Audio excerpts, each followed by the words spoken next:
Harold Shipman, a family doctor who, with a calm and trustworthy appearance, killed at least 250 patients by injecting them with morphine and continued to silently die for years without attracting attention, until a forged will led to his discovery. In the 70s, Shipman worked in a quiet area of Hyde, Manchester. He had his own practice and mostly saw elderly patients. That was what kept him from being suspected. Most of his victims were people society expected to die, but behind closed doors, something else was happening. Shipman would inject his patients with extremely high doses of morphine, under the pretext of pain control or vitamin injections. In high doses, this substance causes respiratory arrest.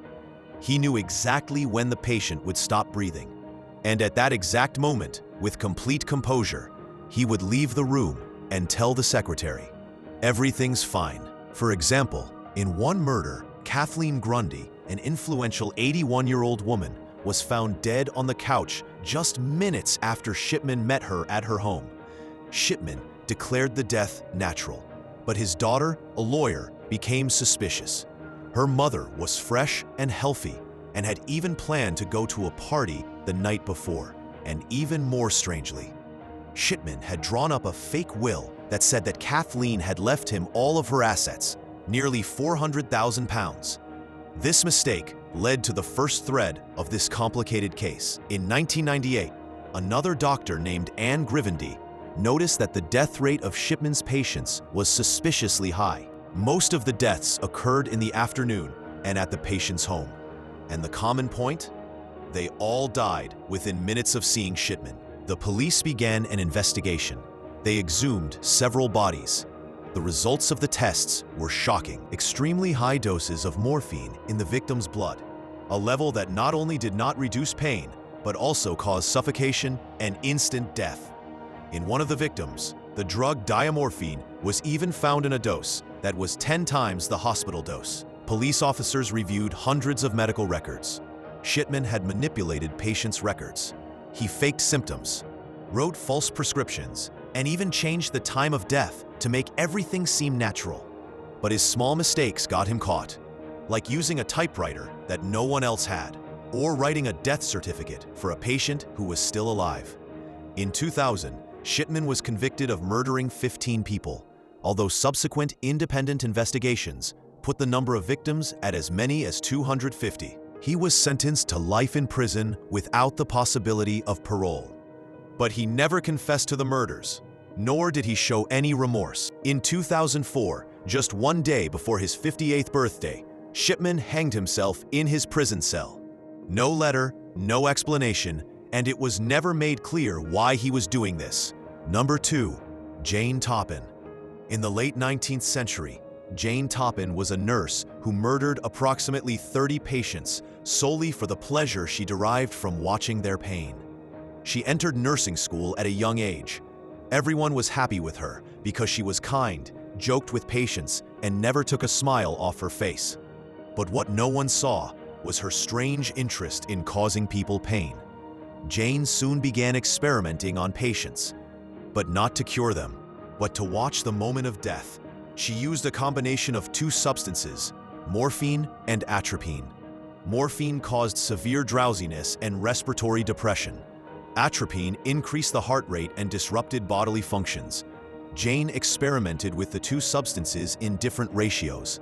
One day, she would increase the dose of morphine so that the patient would slowly suffocate. When they were tossing and turning on the bed between sleep and wakefulness, I would stand over them and feel all the power in the world. In one particular case, a patient who was struggling to breathe grabbed Jane's hand and said, "I'm dying, help me." And Jane nodded her head gently and said, "Yes, that's right, honey, just let me go." In another case, an elderly patient who had been admitted for a simple checkup was put into a coma within minutes after a simple injection. And Jane, as she later admitted, lay down by the patient's bedside, clung to him, and enjoyed his death. When she was discharged from the hospital, she continued to work as a private nurse. She would go to the homes of wealthy families to care for the elderly. But her plan was not to care for anyone, But like a hunter, she would carefully choose her victims. Old women, lonely, whose deaths did not seem strange. She would give them drinks or soups laced with medicine. And when the victim fell motionless on the bed, Jane would sit up, hold her hand, caress her, while she herself followed the death moment by moment with delightful precision.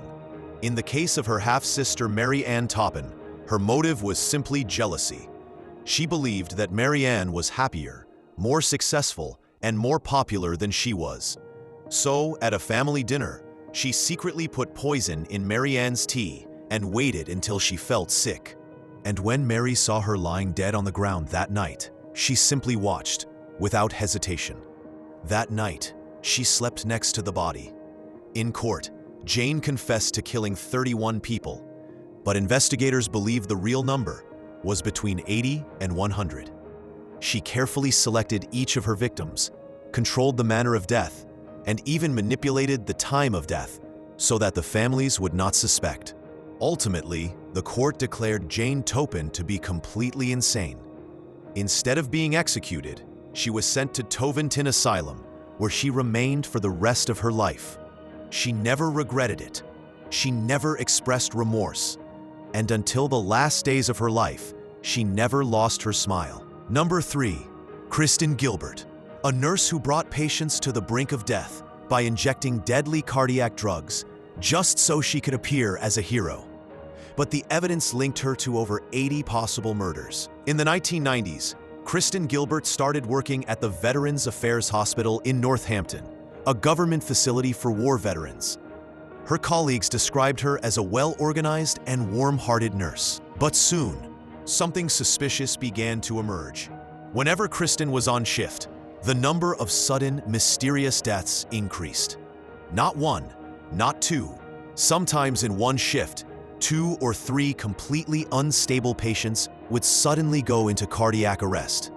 And even more interestingly, she was always the first to arrive, calling out Code Blue. But behind these heroic responses, a dark plan hid. Kristen often injected patients with epinephrine or digoxin, substances that can cause cardiac arrest in high doses. These drugs were kept in limited supply in the hospital pharmacy, but no one noticed that the boxes were mysteriously empty until it was too late. In one case, a patient named Lieutenant Williams, who had been admitted with a simple respiratory problem, had a heart attack within minutes of Kristen's arrival. There was no medical reason, but subsequent tests revealed that the amount of digitoxin in his blood was 5 times the legal limit. This is where Kristen Gilbert's psychology makes things even more terrifying. She later confessed that she would take a patient to the brink of death every time, just so she could heroically save them. By 1996, the death rate had skyrocketed. The doctors were shocked. The records showed that since Kristen had started working on the ward, the number of patients dying had more than tripled. Finally, a special investigation team got involved. When they checked the drugstore, they discovered that large doses of epinephrine and digitoxin had disappeared from the hospital without being recorded. And in most cases, Kristen was the only person who had access to these drugs. At the same time, a number of patients were exhumed, and tests on the bodies showed that the levels of heart medication in their blood were many times the lethal limit. There was no longer any doubt. Kristen Gilbert was arrested in 1998. In court, she was convicted of the murders of 4 patients and the attempted murder of 3 others. Although official investigations suggest that the true number of victims could be as high as 80, she never admitted full responsibility for the murders. But the judge, after reviewing the evidence, sentenced her to life in prison without the possibility of parole. Kristen is now serving her sentence in a federal prison for women in Texas, and still, she had shown no signs of remorse. Number 4, Lucy Letby. Between 2015 and 2016, a sudden and unexplained rise in infant deaths shook the neonatal unit of a hospital in the UK. Newborns who had shown signs of stability began to suffer unexpected medical collapses, some experiencing severe drops in blood sugar, others facing unexplained respiratory distress. The situation puzzled doctors. Medical staff couldn't identify a clear cause. But there was one disturbing pattern. Many of the incidents occurred during the same nurse's shift, Lucy Letby. Her behavior during these emergencies was described by colleagues as unusually detached. While others grieved, she appeared cold and emotionless. As suspicions grew, a deeper review of medical records revealed irregularities, missing medication logs, unexplained access to critical drugs, and inconsistencies in supply tracking. Certain substances appeared to have been administered without proper documentation, raising serious red flags. When investigators searched Lucy Letby's home, they uncovered handwritten notes that appeared to reflect inner turmoil. In one note, she wrote, "I am bad. I did this. I don't want to. But I can't stop." These words became a central point in the prosecution's case. The court proceedings were extensive. Medical professionals, families, and forensic experts testified. The evidence indicated a pattern of deliberate, unauthorized interventions leading to harm. Throughout the trial, Letby chose not to testify and maintained her innocence. In August 2023, after months of hearings, a jury found Lucy Letby guilty of murdering 7 infants and attempting to murder 6 others. She was sentenced to life in prison without the possibility of parole, one of the rarest and most severe sentences in British legal history.